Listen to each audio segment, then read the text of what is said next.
Hello everyone, welcome back to my channel. আশা করছি আপনারা সকলেই ভালো আছেন আর আমরাও ভালো আছি।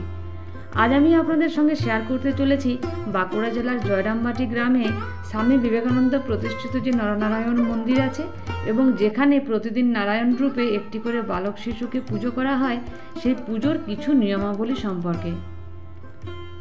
বাঁকুড়া জেলার জয়রামবাটি নামটি আমাদের প্রত্যেকের কাছেই খুব পরিচিত, কারণ এখানে আমাদের সকলের মা সারদা দেবী জন্মগ্রহণ করেছিলেন। আর মা সারদা দেবীর যে বাড়িতে জন্মগ্রহণ করেছিলেন, মা সারদা দেবীর সেই বাড়ি সংলগ্ন, সেই মন্দির সংলগ্ন এই মন্দিরটি, মানে স্বামী বিবেকানন্দের এই নরনারায়ণ মন্দিরটি। প্রতি বছর লক্ষ লক্ষ মানুষ এখানে আসেন এখানের এই নরনারায়ণ পুজো দেখার জন্য। কালী পুজো, দুর্গা পুজো, জগদ্ধাত্রী পুজো ইত্যাদিতে আমরা কুমারী পুজো দেখেছি, যেখানে একটি কুমারী বালিকাকে দেবীজ্ঞানে পুজো করা হয়। কিন্তু একটি বালিকাকে যদি দেবীজ্ঞানে পুজো করা যায়, তবে একটি বালককে কেন নারায়ণ রূপে পুজো করা যাবে না?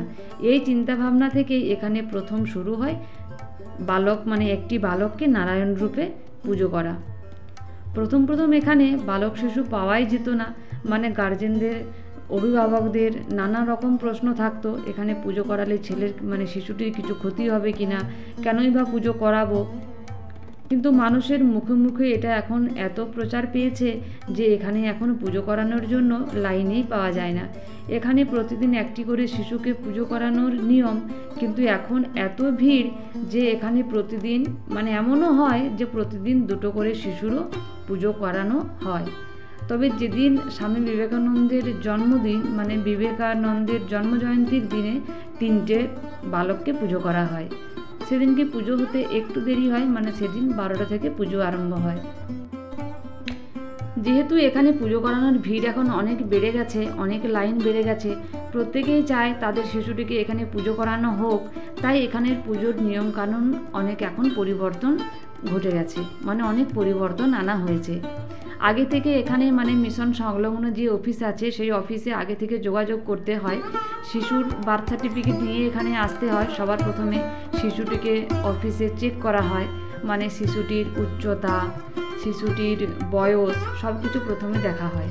শিশুটির বয়স মোটামুটি 3.5 থেকে 5 বছরের মধ্যে নেওয়া হয় এবং উচ্চতাটা মোটামুটি 3 ফুট 3 ইঞ্চির মতো দেখা হয়।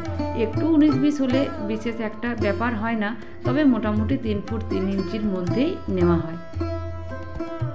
তারপর সব কিছু ঠিকঠাক হয়ে গেলে এখান থেকে একটা কার্ড দেওয়া হয়। যে ডেট দেওয়া হয় সেই ডেটে এই কার্ডটা নিয়ে এসে অফিসে ফের আবার যোগাযোগ করতে হয়।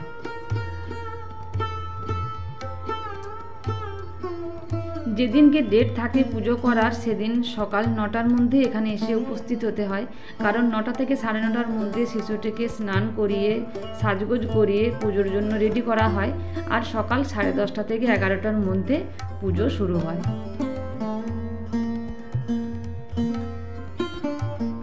পুজোর পর শিশুটির যে 2জন অভিভাবক থাকে তাদের টিফিন ও দুপুরের খাবার ফ্রির ব্যবস্থা করা থাকে। ফল মূল তো পুজোতে থাকে, ফল মূল ছাড়াও পুজোর শেষে বালকটিকে নানান উপহার দেওয়া হয়। এই সমস্ত খরচ মিশন কর্তৃপক্ষই বহন করে। আর যে সমস্ত উপহার শিশুটিকে দেওয়া হয় তার মধ্যে থাকে নানান রকম খেলনা, নতুন জামা কাপড়, থালা, গ্লাস, বাটি, বই, খাতা, আয়না, চিরুনি, তেল, সাবান, গামছা, রাবার, পেন্সিল ইত্যাদি নানান জিনিস পুজোর শেষে শিশুটিকে দেওয়া হয়।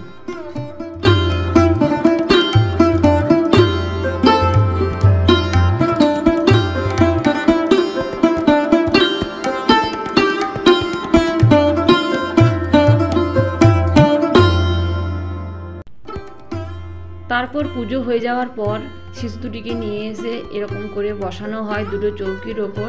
তারপর এক এক করে সবাই শিশু দুটিকে প্রণাম করে এবং তাদের কাছ থেকে আশীর্বাদ চেয়ে নেয়।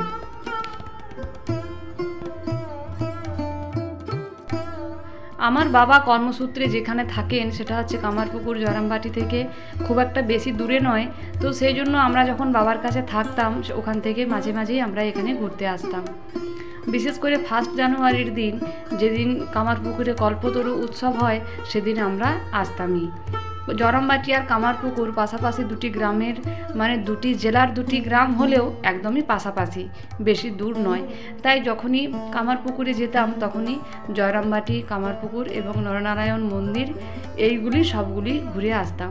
এবং জয়রামবাটি থেকে কিছুটা দূরে গড়বন্দারণ বলে যে জায়গাটি আছে সেখানেও আমরা ঘুরতে যেতাম।